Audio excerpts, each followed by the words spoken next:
Hello there, welcome back to the High Elves Abridged, where in the previous part our war restarted and we fought a whole bunch of battles and took a whole bunch of territory, including Isengard itself. But the main effort we went through was taking out loads of their armies, especially in a few bridge, quote-unquote bridge defences that turned out to be crossings. And we're not quite done with that. Here's another bridge defence against another of their main forces. It's a siege exchange kind of bridge battle because they do have catapults on their end. Luckily our ballistas can snipe away at them and pretty much right away we take out all of the catapults. So we're going to be safe, but we also have two sets of our own catapults to fire at them, so the enemy are going to be in trouble as they make the crossing. We're going to do some nice danger close attacks, killing a whole bunch of our own men as the enemy come on in.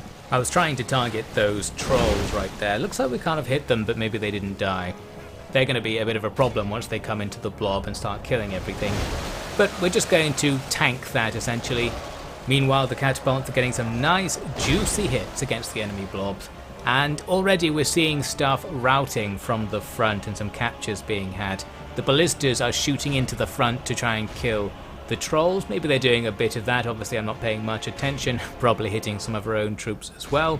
Broadly speaking though, things go well. The trolls are killed by something, and here are the enemy pushing some more stuff across the bridge to just die in the blob. At this stage we have them. I'm trying to micro the siege to shoot at stuff further back. Feeling a little bit more generous now, we're going to avoid some friendly fire, and the ballistas are now trying to take out the enemy's ballistas on the other side. We get some good hits around this point with the catapults. The last stuff crossing the bridge happens to get hit in its main blobular areas, grabbing us some nice kills. With that, this battle is effectively won because everything's dead, but it's another case where the AI kind of intelligently started moving things back to their side of the bridge to withdraw them, rather than committing everything to a rout and then just the routing stuff dying in the blob. So we had to cross the bridge and kill stuff as they withdrew. Eventually I end the battle with a pretty good result.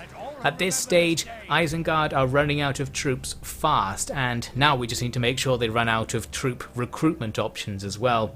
There's something there implying they've got the freely spawned stack event, so need to look out for that. And here's a message saying we found the One Ring. I've never managed to do that before in this mod.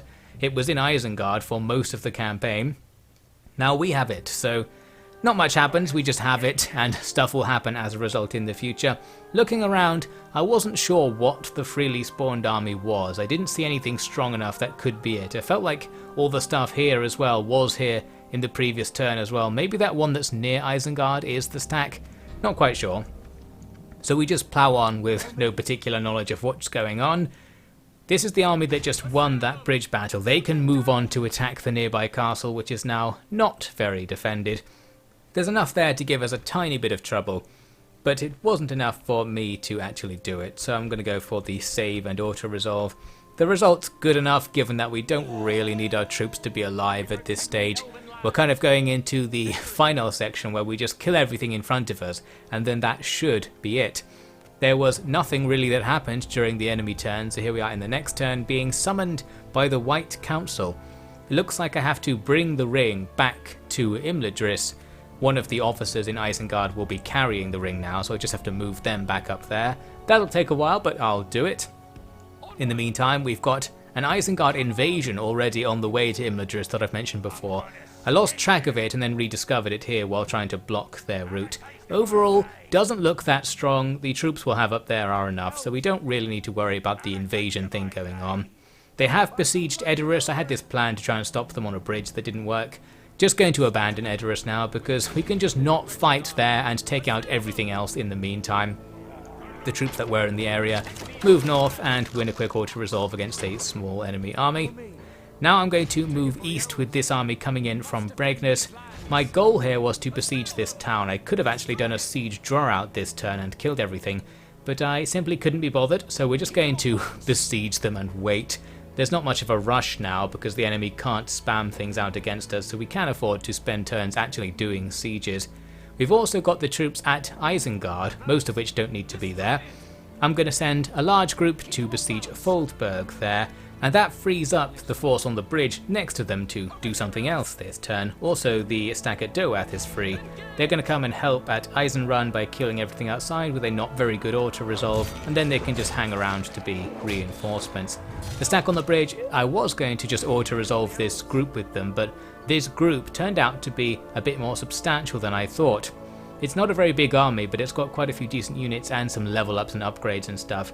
And our army's a bit beaten up, meaning the balance bar's not that good, and this turns into a manually resolved battle.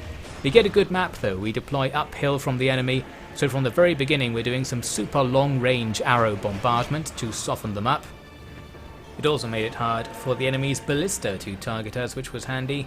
Plus my cav went around the flanks to take out their commander amongst the wargs, and indeed the ballista. That works pretty well. A few things went back to stop us, but we did succeed. And that's pretty much it for this battle really. Stuff came up the hill, routed against our superior units, and then as they fell back, stuff's coming in from behind as well, so they get absolutely destroyed. Just a case of hunting down all the blobs and microing this to make it as good as possible, although at this stage in the campaign, it doesn't really matter if the results are good or bad, we just need to win. As it happens, the result was pretty good, probably the standard proportion there. Down goes another enemy force, and the army that just won can go on to finish off some survivors from earlier, just clearing things up a little bit there near Eisenrun. They can now hang around and potentially participate as reinforcements, so I just left them there. There is another fight to do though, because we need to come out of Hornburg with Elrond's army and attack the enemy army that's just standing on the road outside. It's a balanced engagement, even though we actually have a rare numerical advantage, just because the enemy do have a few good units in there and a decent enough commander. So just had to play it a tiny bit carefully to make sure we won. Didn't get very good terrain this time. Fighting either up or across a hill made it hard for my siege engines to attack the enemy's Orthanc Guard. That was my priority. They have this one unit that I think is Isengard's best overall stats-wise unit, and they probably could actually beat quite a few of my things in melee, so I wanted to kill them with ballista bolts. Didn't really achieve this in the end, but we probably killed a few of them. We did get some good attacks elsewhere though. Got our cav in amongst the enemy's archers, that's always going to be a good one. And just did some general surrounds and pounds. Got their general isolated and just ran some stuff into him to try and take him out. Although I think the general was the last to die in this battle, as he often is. Here's me taking out the Orthanc Guard the old-fashioned way. We got them stuck against our pikes from the front, and Elrond's Gil-galad company attacked from behind. I don't really know if he's a good melee unit, he probably is. So that goes okay, they eventually rout and the general somewhere dies, giving us this result, a little bit worse than the other results we've seen. But also, as I said, it doesn't matter because that's probably it for that army, they've cleared things up there. Here we see an Isengard invasion force moving up near Dunlarach. I think that force there might be the freely spawned stack they got. I think it's the same thing with Gundabad, where it spawned but immediately joined the invasion, so it just walked off and we didn't have to fight it. Very handy, so they're just going to spend turns walking away, giving us plenty of time to finish off the rest of the settlements around here. First, Elrond and the survivors from our Edoras defense force can team up to take down Gineard here. You can see the enemy army that was going to attack Edoras is actually standing just outside. It started coming back. We're just going to plain old ignore them and take the territory. Didn't trust this auto-resolve by the looks of things. That is a decent level on their commander, but it's decent enough that we can just take that place and move on. I'm going to combine those two armies together into one army, and they can just sit there to defend. We'll see what the enemy army in this area does. We also now need to make an attack down on the Gondor front. I've finally got enough stuff together here to have a full stack move out and make an attack. Well, not quite a full stack, a decent enough army I should say. And the attack they're going to make is very important because the enemy faction leader is in that town along with a full quote-unquote stack of his own. Since I was still operating under the assumption that killing that faction leader would end the campaign, that was of particular interest to me. We do also have our good stack from Mithlond finally arriving, so they can take out the nearby stuff and generally secure the Isengard part of Gondor for us over time. Going to auto-resolve the Siege of Foldberg here. Was a bit worried there because they had a super high level commander in comparison to mine, but the result was fine, and that's another territory taken down. We are nearly there. In the Isengard turn, that army near Gineard just walks over to the west. Then like a few guys appear from a fort there, and come to try and break the siege at Eisenguard, and this is particularly annoying because my two stacks aren't in reinforcement range of each other, meaning that this battle here doesn't involve my second army, but it will involve the army that we have under siege, and the enemy actually managed to get an advantage on us here, so it's going to have to be a manual resolve. Their army is nothing that special, whereas our army actually is quite special. It's packed with good units, so even though the enemy seem to have the advantage on the balance bar, we do have an above average force to use here. Their first army, which was pretty much nothing, was content to just kind of stand in front of our army and wait for the reinforcements to arrive, sniping at us with like 4 archers. Not much came of that, but later the main army comes over and the real fight starts.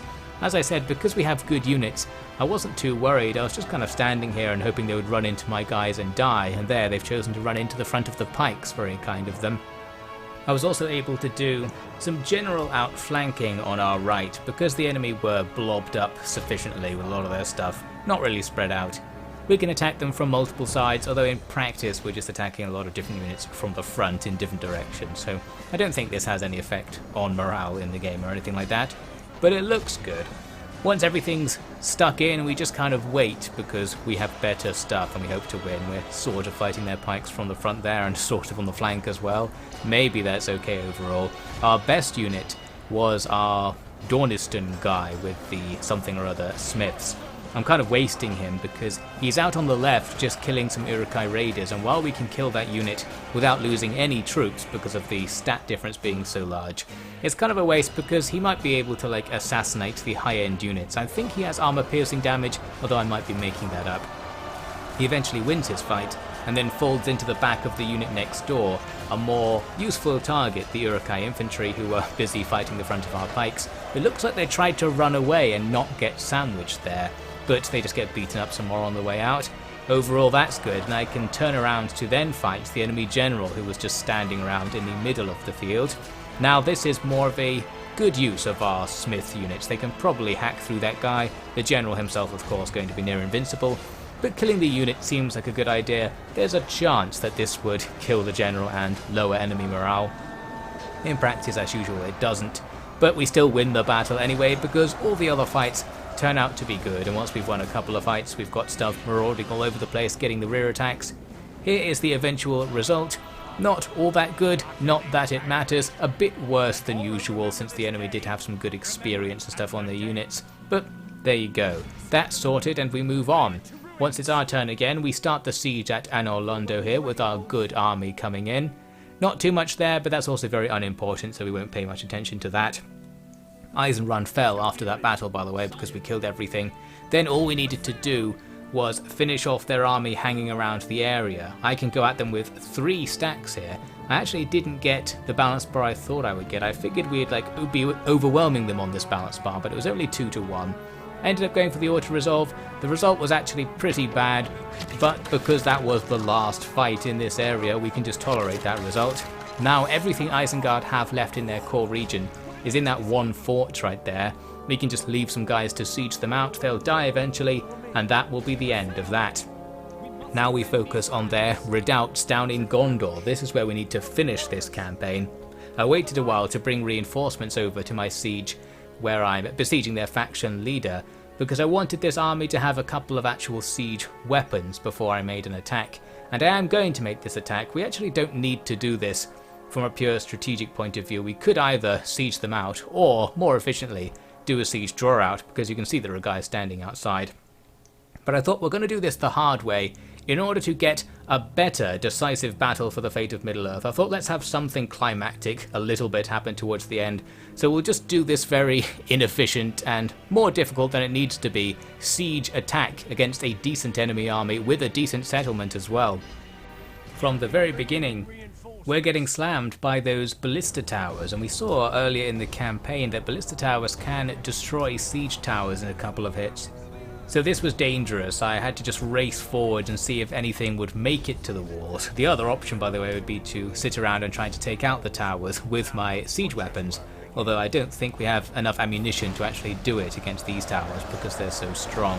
Anyway, a couple of siege towers make it over there, and the ladders make it, of course. But some of the siege towers don't make it, and that kind of cancels this assault. Now the troops can't get up the wall in this area and have to run for it. Here's a siege tower that's basically dead. Even if they don't get set on fire, the non-flaming ballista bolts do quite a lot of damage to these towers. These guys are kind of floundering, and I think the tower gets destroyed pretty much the second I stop looking at it there. So that's it for this attack on that wall of the castle. I had to bring everything back to the main gate to help out with my first attack. And from here we just start hacking. We need to clear out some of these enemies. If we can kill them all, the towers will stop shooting us. But there are just loads of things on the wall. While we have the stats to kill them, the towers themselves, being all ballista towers, are going to kill us in one hit every time when they shoot us. So our casualties are going to be quite rapid when it comes to getting shot by the towers, and the walls are right underneath the towers inconveniently, so the enemy's accuracy will be okay as well, meaning those fights are going to be super deadly. I did also open the gate with a ram and we start hacking our way through. And this was the time when I wanted my ally to come and help. You can see we have another army on the field on the other side of the castle. What I thought would happen was, after I opened the gate, they would rush forwards and try to come through the gate to attack the enemy. But that didn't really happen, so we just grind on in this area, taking huge casualties. Among the casualties is our leader, Elrond's son. I think he was killed by a ballista tower because his unit's kind of standing outside the castle here. So yeah, the towers are just killing everyone. The towers can shoot in all directions, so there's nowhere you can go to not get shot by them. There was me trying to take the towers down, but it used all of my ammo before I destroyed even one. So no hope of clearing up the threats, unfortunately. We're just going to die. And a bit later, as the game gets seriously laggy, I started to wonder what is happening to my ally, and upon further inspection they're doing literally nothing. They're just standing here, although they are shooting arrows at an enemy commander who is running merrily through these fields of flowers here. So whatever's going on out there, it's not really helping us, and we're starting to run out of troops because we're taking mass losses to get in. And my micro isn't good enough because once a unit finishes their fight, I need to run them away from the walls because they're still dying even after the fights are over. So while we are winning the melees when we take them, we're just dying anyway due to the towers. It's kind of hard to demonstrate or tell because the shots are usually pretty much invisible. But stuff's dying, and there's another of our officers dying. Further down the street I tried to get him away from the action, but clearly he's not far enough away. I think he might have been the only guy in his unit that got sniped by some ballistas there. Pretty unlucky. A while later I came back to look at our allies, saw that they were still doing nothing, and at this stage I was kind of running out of hope. I thought, well, the only thing we can do is charge everything we have left to capture the central point, and then maybe we can win without our allies. The balance bar is even, but of course at this stage most of our stuff is outside the castle in that allied army. Looking around the streets and seeing bodies, I was like, man, they're still hitting us. Those towers are shooting across the entire town and sniping us away. But actually maybe that's not what's going on there, as we'll see in a second. There's still a fight going on the wall, but we're just going to leave those pikes as a distraction and pull things over to attack the central point.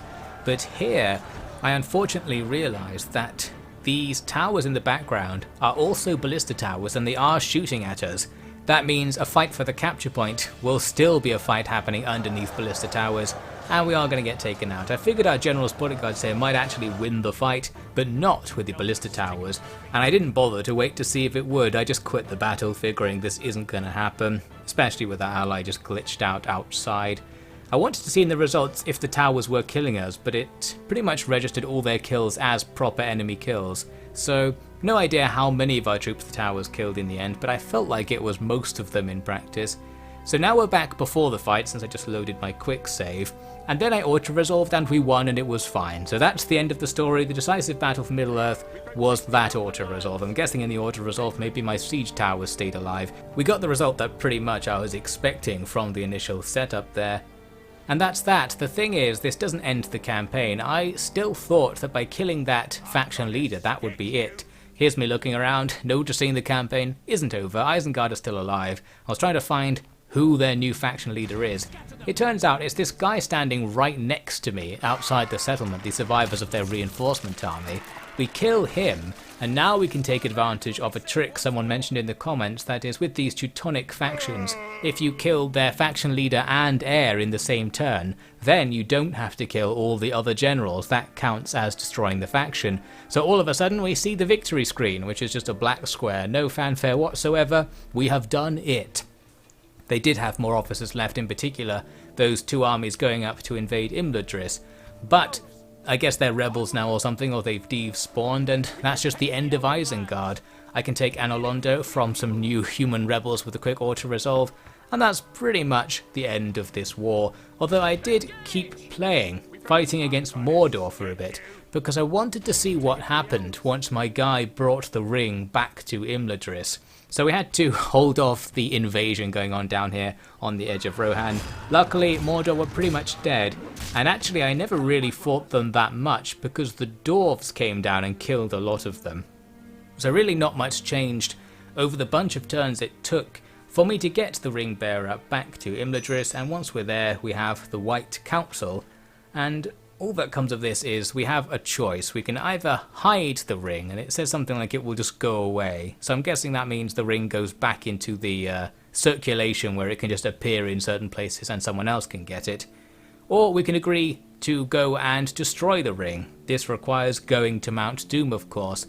So in effect, this would just be something I could do with my war against Mordor anyway. Get that guy in particular with the ring to go all the way down the road to Mount Doom itself and destroy the ring, and that will end the war, I guess. The problem with that is it would be extremely tedious to actually do it, because we'd have to fight through Mordor's infinitely respawning armies, and we'll be fighting so far away from places where we can recruit that things will probably get a little bit out of control. I feel like we would win, especially because our allies really dominate the map. Mordor are very strong, but everyone else collectively tends to be on our side, so we can probably bring them down with the entire left-hand side of the map if we really tried, but we're not going to try in this case. So this is the end of the campaign. To conclude, let's just look at a few final stats and stuff. Someone requested that we take a look around the world map at the end, and I think that's a good idea. Here you can see the dwarves blocking off Mordor's invasion quite nicely, as are we a little bit. Here's Gondor, still alive with their 1 town left over. I've even gone over to help them out in this area by the looks of things, although I did lose Anolond to a Mordor invasion. Not that I really cared about that, so I just let them take it. Looking around, we can see the other Gondor sub-faction that I forget the name of is also a bit alive, more alive than Gondor in fact, with various towns around the place, although tons of enemies as well seem to be ready to take them out. Not sure what's going on there, probably the AI just failing to finish things off. That faction that invaded us at Mithlond is still a bit alive over here with just a few towns, nothing too much. Harad have absolutely loads of territory down here, although I don't know if they've really participated in the campaign very much. Mordor obviously have tons of stuff.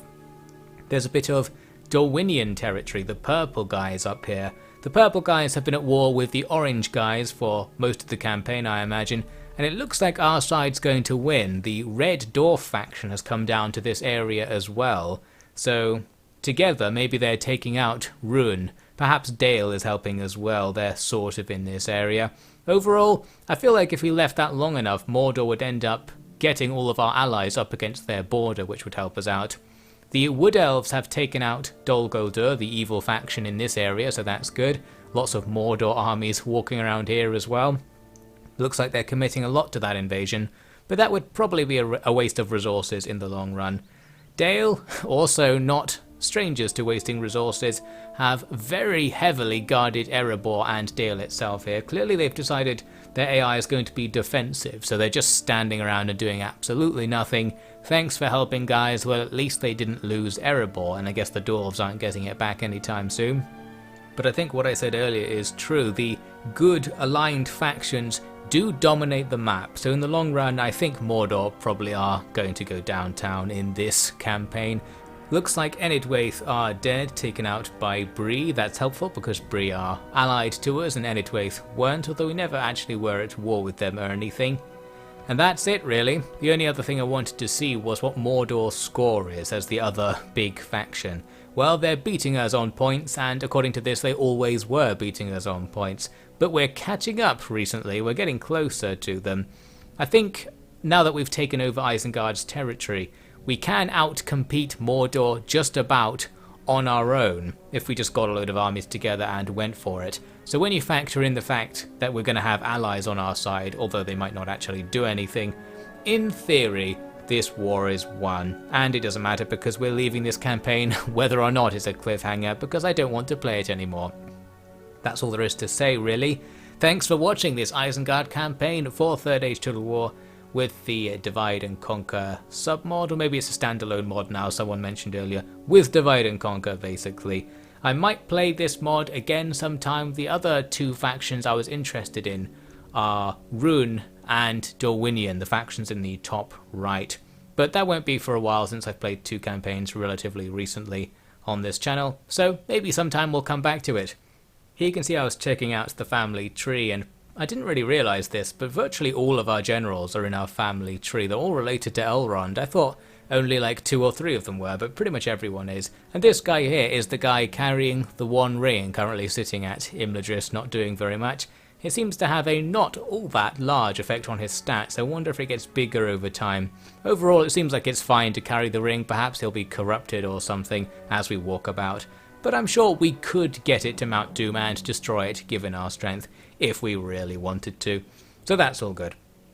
The thing that will replace this campaign will be Fall of the Samurai. After a recent vote put that near the top and I decided to do it.